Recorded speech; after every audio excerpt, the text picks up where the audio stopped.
ஓம் மகா கணபதியே நமக. குருவாழ்க, குருவே சரணம். ஆன்மீக அன்பர்கள் அனைவருக்கும் இனிய ஆங்கில புத்தாண்டு நல்வாழ்த்துக்கள்.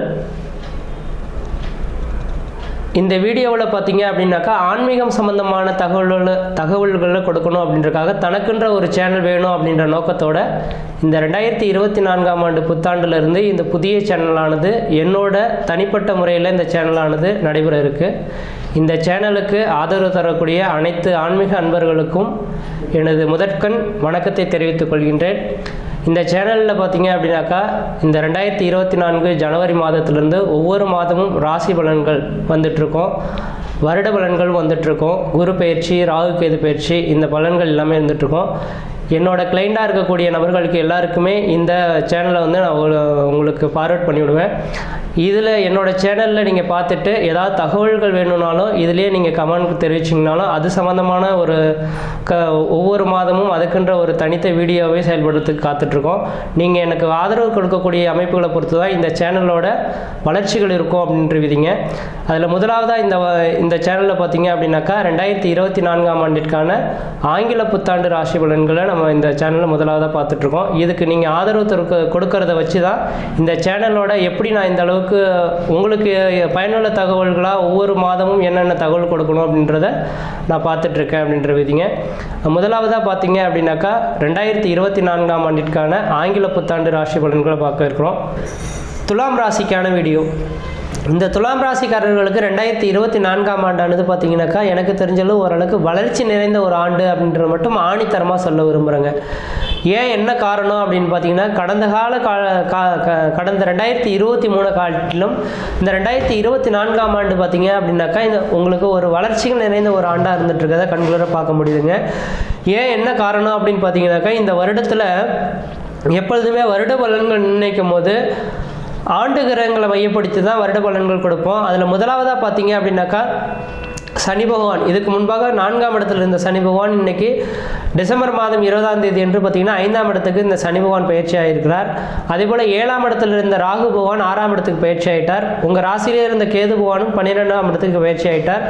உங்கள் ராசிக்கு 7ஆம் இடத்துல குரு பகவான் உட்காந்துருக்கார். இந்த அமைப்புகளை வச்சு பார்க்கும்போது மிகப்பெரிய ஒரு வளர்ச்சிக்கான காலகட்டம்ன்றீங்க. கடந்த 1.5 வருட காலம் தெளிவாக சொல்ல வரேங்க.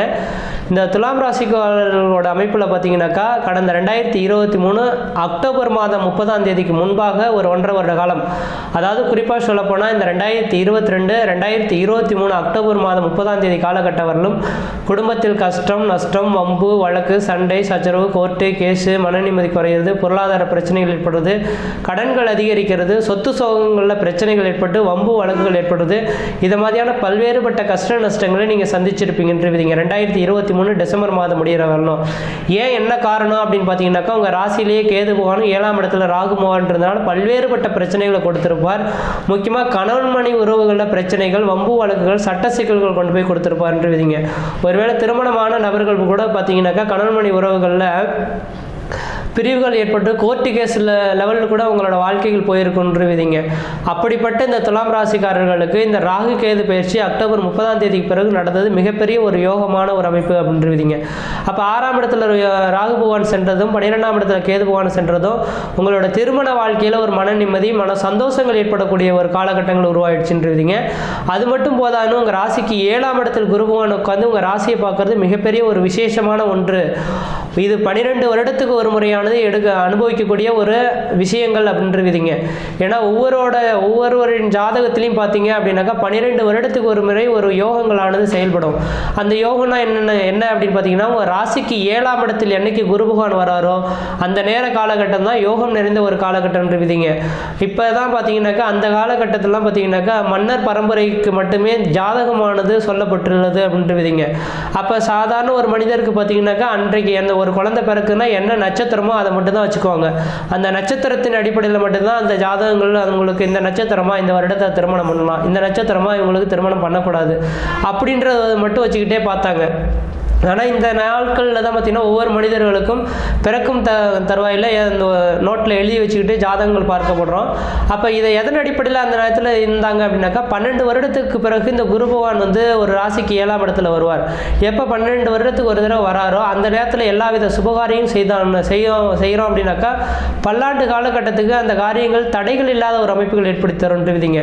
அப்போ 12 உங்கள் ராசிக்கு 7ஆம் இடத்துல குரு பகவான் வந்து இந்த நேரத்தில் இருக்கிறதுனால உங்களோட சுய ஜாதகத்திலே பல்வேறுபட்ட தோஷங்கள் இருந்தாலும் சரி, ஒரு சில ஜாதகங்கள் நம்ம சொல்லுவோம் இல்லைங்களா, தார தோஷம் இருக்குது, மாங்கலி தோஷம் இருக்குது, புத்திர தோஷம் இருக்குது, இதை மாதிரி இதனால தான் திருமணம் ஆகலை, குழந்தை பேர் பெற்றெடுக்க முடியல, பிரச்சனைகள் இருக்குது அப்படின்னு சொல்லக்கூடிய நபர்களுக்கெல்லாம் எந்த விதமான பிரச்சனைகள் இருக்கோ அந்த பிரச்சனைகளுக்கு தீர்வு ஏற்படக்கூடிய காலகட்டங்களை நோக்கி நீங்கள் போயிடுவீங்க. ஒருவேளை குழந்தை பேர் சம்மந்தமாக பிரச்சனைகள் இருந்துட்டுருக்கா, அவங்களோட சுய ஜாதகத்தை 2 பேர் ஜாதகத்தையும் கொண்டு போய் கொடுத்து ஒரு தகுந்த ஜோதிடரை கொடுத்து என்ன தெளிவான விளக்கங்கள் எங்களுக்கு குழந்தை பேர் பெற்றெடுக்கணுன்ற விதி இருக்குங்க, ஏதாவது இப்போதைக்கு வாய்ப்புகள் இருக்கா, இதுக்கான கோயில்களுக்கு என்ன பரிகாரங்கள் செய்யணுன்ற மட்டும் நீங்கள் கேட்டுட்டு செய்தீங்க அப்படின்னாக்கா இந்த 2024 முக்கியமாக ஜனவரி மாதத்துலேருந்து ஏப்ரல் மாதத்துக்குள்ளாரே உங்களுக்கு ஒரு குழந்தை பேர் பெற்றிருக்கிறதான வாய்ப்புகள் உருவாகும். ஒருவேளை திருமணத்துக்காக எது நோக்கி காத்துட்டு இருக்கீங்களா, யோசிக்கவே வேண்டாங்க. உங்களோட சுய ஜாதகத்தை ஜோதிடராக இருந்தாலும் நானே இந்த நேரத்தில் சொல்ல விரும்புகிறேங்க. உங்களோட ஜாதகத்தில் தார தோஷம் இருக்கட்டும், மாங்கலி தோஷம் இருக்கட்டும், புத்திர தோஷம் இருக்கட்டும், எந்த தோஷம் வேணாலும் அடிபட்டு இருக்கட்டுங்க, ஒன்றும் கவலைப்பட வேண்டாம். உங்களுக்கு பொண்ணு அல்லது பையன் கொடுக்குறேன் அப்படின்ற மட்டும் ரெடியாக சொல்லிட்டாங்கனாக்கா யோசிக்காமல் இந்த ஜனவரியிலேருந்து ஏப்ரலுக்குள்ளார உங்களுக்கு பொண்ணை பையனை பிடிக்கணும், பையனுக்கு பொண்ணை பிடிக்கணும், இதை மாதிரி விதிகள் மட்டும் வந்துருச்சு அப்படின்னாக்கா ஜாதகத்தையே நீங்கள் நம்ப வேண்டாம், திருமணத்தை பண்ணி வச்சு பாருங்கள். கண்டிப்பாக பல்லாண்டு காலம் நீங்கள் சேர்ந்து வாழ்ந்தே தீர்வீங்க, அதில் எந்த வித மாற்று கருத்தும் கிடையாது. ஏன் என்ன காரணம்னாக்கா ராசிக்கு 7ஆம் இடத்துல குரு இருக்கனால குருவின் பார்வையில் உங்கள் ராசிக்கு திருமணம் நடக்க வரும் காலகட்டத்தில் இந்த உலகத்தில் ஒரு பல்லாண்டு காலம் குழந்தை பேர் சந்ததியரை பெற்றெடுத்து ஆணித்தரமாக வளர்த்துட்டு வரக்கூடிய அமைப்புகள் உருவாகும். கணவன் மனைவி உறவுகள் பிரிவுகள் இல்லாத ஒரு வாழ்க்கைகள் உருவாகிறது பார்க்க முடியும். ஒரு ஜாதகத்தில் பார்த்தீங்கன்னா மாங்கலி தோஷம் இருக்குது, கணவனுக்காவது மனைவிக்காவதுன்றனால சொல்லுவாங்க. அப்படிப்பட்ட ஜாதகமாக இருந்தாலும் இந்த நேரத்தில் நீங்கள் திருமணம் பண்ணி பாருங்கள், கண்டிப்பாக வாழ்க்கையில் பிரிவுகள் இல்லாமல் மன நிம்மதியோட ஆயுள் தீர்க்கத்தோடு வாழக்கூடிய அமைப்புகள் உருவாகுன்றதுங்க.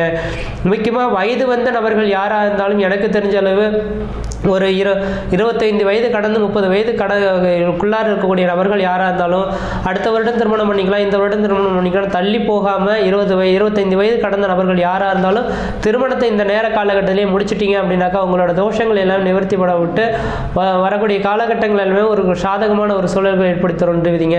அதே போல் குரு பகவானோட பார்வை உங்கள் ராசிக்கு படம் இருக்கனால உங்களோட மனசில் வந்து ஒரு தெளிவு இருக்கும், தன்னம்பிக்கை இருக்கும், நான் இதை என்னால் செய்ய முடிகின்ற ஒரு நிம்மதி பெறக்கூடிய அமைப்புகள் உருவாகுன்றவிதிங்க. அப்போ இந்த வருடமானது உங்களுக்கு தன்னம்பிக்கை பிரிக்கக்கூடிய ஒரு ஆண்டாக இருந்துட்டு கொண்டிருவிதிங்க.